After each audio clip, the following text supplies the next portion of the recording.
এই ল্যাপটপের এই ডিসপ্লেটাতে কিভাবে আমি আমার পছন্দের কাস্টমাইজ ছবিটাকে অ্যাড করব এই জিনিসটা আজকে আমি দেখাবো। তার পাশাপাশি দেখাবো এই পেপারটা বাঁকাতারা পেপার, এটার মধ্যে কিভাবে আমি আমার পছন্দের ছবিটাকে বা টেক্সটগুলোকে আমি অ্যাড করব। এই ট্যাবটার মধ্যে কিভাবে আমি যে কোনো কিছু অ্যাড করব, এই মোবাইলটার ভিতরে কিভাবে অ্যাড করব, এই সকল কিছু আজকে আমি দেখাবো। বাই দ্য ওয়ে, এই সবগুলো ম্যাটেরিয়াল লিংক ডেসক্রিপশনে দেওয়া থাকবে, সেখান থেকে ডাউনলোড করে আপনি ব্যবহার করতে পারবেন। তো প্রথমে এই ল্যাপটপটার ভিতরে আমি আমার এই ছবিটাকে অ্যাড করব। প্রথমে আমি এই ছবিটাকে কন্ট্রোল এ দিয়ে সিলেক্ট করলাম, মানে অল সিলেক্ট করলাম, দেখতে পাচ্ছেন যে সিলেক্ট, কন্ট্রোল সি দিয়ে কপি করলাম। কপি করার পর এখানে এসে কন্ট্রোল ভি দিয়ে আমি পেস্ট করে দিব। পেস্ট করার পর আমি ল্যাপটপে এটাকে সেট করার চেষ্টা করব। তো দেখছেন যে ল্যাপটপ কিন্তু সেট হচ্ছে না, তাই না? তার মানে এটাকে আমাদেরকে ট্রান্সফর্ম করতে হবে। তো ট্রান্সফর্ম করার জন্য আমি কিবোর্ড থেকে কন্ট্রোল এবং টি বাটন প্রেস করব। তো এখন আপনারা দেখতে পাচ্ছেন এই ছবিটার চারপাশে ট্রান্সফর্মের টুলটা অ্যাক্টিভ হয়ে গেছে। সো এখন আমি চাইলেই এভাবে বড় ছোট ট্রান্সফর্মে বড় ছোট করতে পারবো। তো এখানে দেখতে পাচ্ছি একটা স্কোয়ার একটা আইকন আছে। সো এটাকে আমি একদম কর্নারে সেট করলাম। এই কর্নারটা, এটা আবার ল্যাপটপের এই কর্নারে আমি সেট করে দিব। টান দিই তাহলে বড় হয়ে যায়, কিন্তু এই জায়গাটাতে সেট হচ্ছে না, এই কর্নারটাতে সেট হচ্ছে না এই স্কোয়ারটা। তো এর জন্য আমাকে যেটা করতে হবে সেটা হচ্ছে যে কিবোর্ড থেকে কন্ট্রোল বাটনটা প্রেস করে ধরে রাখবো। তাহলে দেখেন আইকনটা কিন্তু চেঞ্জ হচ্ছে, আমি জুম করে দেখাচ্ছি। ওকে, সো এখন দেখেন আইকনটা হচ্ছে একরকম, তাই না? এখন কিবোর্ড থেকে কন্ট্রোল বাটনটা যদি প্রেস করে ধরি তখন দেখেন অন্যরকম হয়ে যাচ্ছে, অর্থাৎ ডিস্টর্ট হয়ে যাচ্ছে। এটাকে বলে ডিস্টর্ট। তো ডিস্টর্ট করার জন্য আমরা কন্ট্রোল বাটনটা প্রেস করে ধরেই রাখবো, আমি ধরেই রেখেছি। তো এখন যদি আমি এটাকে সরাই তাহলে দেখবেন যেটা ডিস্টর্ট হবে। তো একদম কর্নার আমি সেট করে দিলাম। এভাবে এখন যদি আমি এটাকে সেট করতে যাই দেখবো যে সেট হবে না। তো সেট করার জন্য আবার কন্ট্রোল বাটনটা প্রেস করে ধরে আবার ল্যাপটপের এই কর্নারে আমি এটা সেট করে দিব। আপনি একটু সময় নিয়ে এটা সেট করবেন, তাহলে এই সিলেকশনটা একদম পারফেক্ট হবে। তাহলে আমরা দেখতে পাচ্ছি যে মোটামুটি সেট হয়েছে। তো আরো ভালোভাবে সেট করার জন্য আমাদের অবশ্যই এরপর মাউসের রাইট বাটনে ক্লিক করে আমরা এই র্যাপে ক্লিক করব। র্যাপে ক্লিক করলে দেখেন এখন এই যে আইকন স্কোয়ার গোল সার্কেল আইকন এগুলো একটা বেড়ে গেছে, তার মানে আমি আরো ভালো করে এটাকে সিলেক্ট করতে পারবো। তো দেখেন এটাকে যদি আমি এভাবে ক্লিক করি তাহলে দেখেন বাঁকা তারা করেও আমি এটাকে সেট করতে পারবো। তা আমি আমার পছন্দের মতো এটাকে ড্র্যাগ করে মাউস আমাদের ল্যাপটপে যে স্ক্রিনটা আছে সেই স্ক্রিনটার সাথে আমি এটা সিলেক্ট করে দিচ্ছি, অ্যাটাচ করে দিচ্ছি।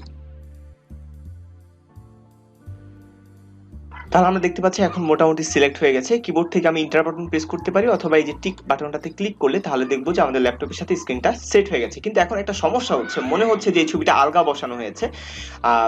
আলগা একটা ছবি এসে এনে ল্যাপটপটার উপরে স্ক্রিনের উপরে এটাকে সেট করে দেওয়া হয়েছে, তার মানে পারফেক্ট না, একটু আর্টিফিশিয়াল মনে হচ্ছে। তো এটাকে আমাদের যে কাজটা করতে হবে সেটা কালার কারেকশন করতে হবে। কালার কারেকশনটা করার জন্য আমরা এই যে সার্কেল আইকনটাতে ক্লিক করব, এখান থেকে হিউ অ্যান্ড স্যাচুরেশন এখানে ক্লিক করলে আমাদের এরকম একটা উইন্ডো আসবে। তারপরে আমরা এখান থেকে কালারটাকে একটু হালকা ডার্ক করে দিব। তো হালকা ডার্ক করতে গেলে দেখা যাচ্ছে যে পুরো ছবিটা ডার্ক হয়ে যাচ্ছে। এই কারণে আমাদের মাস্ক ব্যবহার করতে হবে, অর্থাৎ যতটুকু সিলেকশন যতটুকু ছবি আছে ততটুকু যেন কালার কারেকশন হয়। এর জন্য আমরা এই জায়গাটাতে ক্লিক করে দিব, তাহলে পুরো ছবিটা কালার কারেকশন হবে না, এতটুকুই কালার কারেকশন হবে। দেখেন শুধু এই অংশটাই হবে। তো এই ছবির ব্রাইটনেসের সাথে ম্যাচ করে আমি এটার কালার কারেকশনটাকে করে দিচ্ছি। সো আমাদের এখন ছবিটাকে অ্যাড করা হয়েছে। সো আগে ছিল অনেকটা এইরকম আর এখন হয়ে গেছে অনেকটা এইরকম। আগের ছবিটা তো সহজ ছিল, আমরা সহজে অ্যাড করতে পেরেছি, কিন্তু আইফোনের ভিতরে এই আইফোনের ডিসপ্লেতে আমরা কিভাবে অ্যাড করব, কারণ এটা হচ্ছে স্কোয়ার না, এখানে একটা নচ আছে। আবার এই পেপারটার ভিতরে আমি কিভাবে ছবি অ্যাড করব, সো এই জিনিসটা দেখ। ছবিটাকে কপি করে আমরা এই পেপারটার উপরে এনে আমরা প্রথমে পেস্ট করে দিব। এই চারটা কর্নার আছে, এগুলো কিবোর্ডে কন্ট্রোল বাটন প্রেস করে আমরা এইভাবে অ্যাড করে দিতে পারি, অথবা আমরা একটা কাজ করতে পারি, মাউসের রাইট বাটনে ক্লিক করে আমরা এখান থেকে ডিস্টর্টে ক্লিক করতে পারি। তাহলে কিবোর্ডে কন্ট্রোল বাটন প্রেস করতে হবে না, অটোমেটিক যে কোনো কর্নার ধরে টান দিলেই এটা অ্যাড হয়ে যাবে। তো আমি পেপারটার ভিতরে অ্যাটাচ করেছি, কিন্তু পেপারটা একটু বাঁকা ছিল, এই বাঁকা হওয়ার কারণে এটা কিন্তু ভালো করে অ্যাটাচ হয়নি। তো এই ছবিটার আমরা একটু অপাসিটি কমিয়ে দিই একটু আমাদের ভালো করে বোঝার জন্য। তাহলে আপনি বুঝতে পারছেন এই জায়গাটাতে বাঁকা ছিল এবং এই জায়গাটাতে বাঁকা ছিল, এই জায়গাতে অ্যাটাচড হয়নি ভালো করে। তো এটার জন্য আমরা মাউসের রাইট বাটন ক্লিক করে আমরা র‍্যাপিং এ ক্লিক করব, তাহলে কয়েকটা পিন আসবে, এই পিন অনুসারে আমরা এটাকে অ্যাটাচ করে দেওয়ার চেষ্টা করব। কম, আমরা একটু বেশি পিন হলে আমরা আরো বেশি মুভমেন্ট করাতে পারতাম। তো আমরা এই যে উপরে গ্রিডে যাব, গ্রিড থেকে গেলে এখানে আমরা অনেকগুলো বেশি পাবো। আমি 3 দিয়ে ক্লিক করলে আমাদের অনেকগুলো বেড়ে যাবে। পছন্দ মতো এখন এটাকে অ্যাটাচ করতে পারবো। মোটামুটি ভাবে আমি একটা অ্যাটাচ করেছি, কিন্তু আমার যে সমস্যাটা হচ্ছে সেটা হচ্ছে আমার পিসি খুব স্লো করছে, এখানে আরো ভালো করে আমি করতে পারিনি। আপনি একটু সময় নিয়ে কাজটা করবেন, তাহলে এই কাজটা অনেক সুন্দর হবে। দেন আমি অ্যারো আইকনটাতে ওকে করে দিলাম, তারপর এটা একটু লোডিং নিয়ে কাজটা হয়ে গেল। সো এখন একটু কম ট্রান্সপারেন্ট দেখা যাচ্ছে। সো আমরা অপাসিটি কমিয়ে দিয়েছিলাম, এটা বাড়িয়ে আবার আগের মতো আমরা 100 করে দিলাম। সো এখন দেখেন এটা কিন্তু পেপারের সাথে অ্যাটাচ হয়ে গেছে। এখন এই আইফোনটার স্ক্রিন এবং এই আইপ্যাডের স্ক্রিনের মধ্যে আমরা আমাদের এই ছবিটা আনবো। তো প্রথমে কন্ট্রোল এ দিয়ে পুরো ছবিটা সিলেক্ট করলাম, দেন কন্ট্রোল সি দিয়ে কপি করলাম, দেন এটার ভিতরে এনে আমরা পেস্ট করে দিলাম। তো এখন কন্ট্রোল টি দিয়ে আমরা এটাকে হচ্ছে ট্রান্সফর্ম করবো। এখন কিন্তু চাইলে আমরা এই আইফোনটার ভিতরে এই ছবিটাকে আমরা কোনোভাবে অ্যাটাচ করতে পারবো না, আমরা যত কিছু করি না কেন, কারণ এই আইফোনটার উপরে যদি আপনি একটু খেয়াল করেন তাহলে দেখবেন যে এখানে একটা নচ দেওয়া আছে, এটার সাথে কখনো অ্যাটাচড হবে না। সো তাহলে এই আইফোনটার মধ্যে আমরা কিভাবে এই ছবিটাকে অ্যাটাচ করবো সেটা এখন দেখব। এই জন্য প্রথমে আমরা এই আইফোনের যে স্ক্রিনটাকে আছে স্ক্রিনটাকে আমরা সিলেক্ট করবো। সিলেক্ট করার জন্য আমরা যে কোনো টুল ব্যবহার করতে পারি। আমি এখন কুইক সিলেকশন টুল নিচ্ছি, কুইক সিলেকশন করে ড্র্যাগ করে এই সাদা অংশটাকে আমরা সিলেক্ট করে নিলাম। তো এখন পেস্ট করবো। সো পেস্ট করার জন্য কন্ট্রোল ভি দিয়ে আমরা পেস্ট করবো না, আগে যেভাবে পেস্ট করেছি ওইভাবে আমরা পেস্ট করবো না। এখন আমরা যেভাবে পেস্ট করবো, যে আমরা এডিটে চলে আসবো, এডিট থেকে আমরা পেস্টে আসবো, পেস্ট থেকে পেস্ট ইনটু এটাতে আমরা ক্লিক করবো। তাহলে আমরা দেখবো যে এই ছবিটা যে জায়গাটা আমরা সিলেক্ট করেছিলাম সেই সিলেকশনের ভিতরে এটা চলে এসেছে। সো এখন এই মুভ টুলটাকে আমি সিলেক্ট করলাম। এখন দেখেন আমি যতই মুভ করি এই যে স্ক্রিনটা আছে স্ক্রিনটার বাইরে কিন্তু ছবিটা যাবে না, রাইট? এখন কন্ট্রোল টি দিয়ে আমি একটু বড় করে নিতে পারি, দেন কিন্তু কাজটা শেষ। এখন মনে হচ্ছে যে ভাষা ছবিটা অরিজিনাল মনে হচ্ছে না।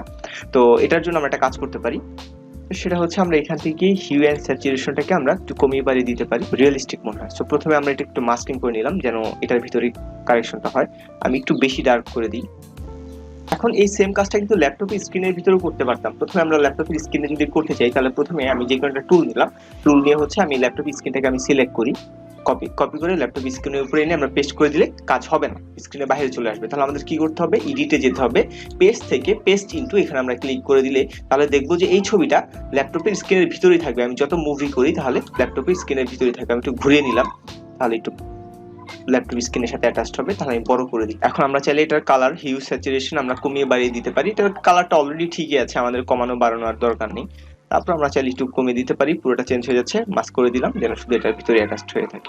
এটাতে আমরা অ্যাড করতে পারি। তো প্রথমে আমাদের যেটা করতে হবে, আমরা সিলেকশন টুল দিয়ে সিলেক্ট করে নিলাম। আপনি যে কোনো একটা টুল ব্যবহার করে সিলেক্ট করে নিতে পারেন। আমি সিলেক্ট করেছি, করবো এডিটে যাব, পেস্ট থেকে পেস্ট ইনটু এটাতে আমরা ক্লিক করবো, তাহলে এই ছবির এই সিলেকশনের ভিতরে এটা পেস্ট হয়ে যাবে।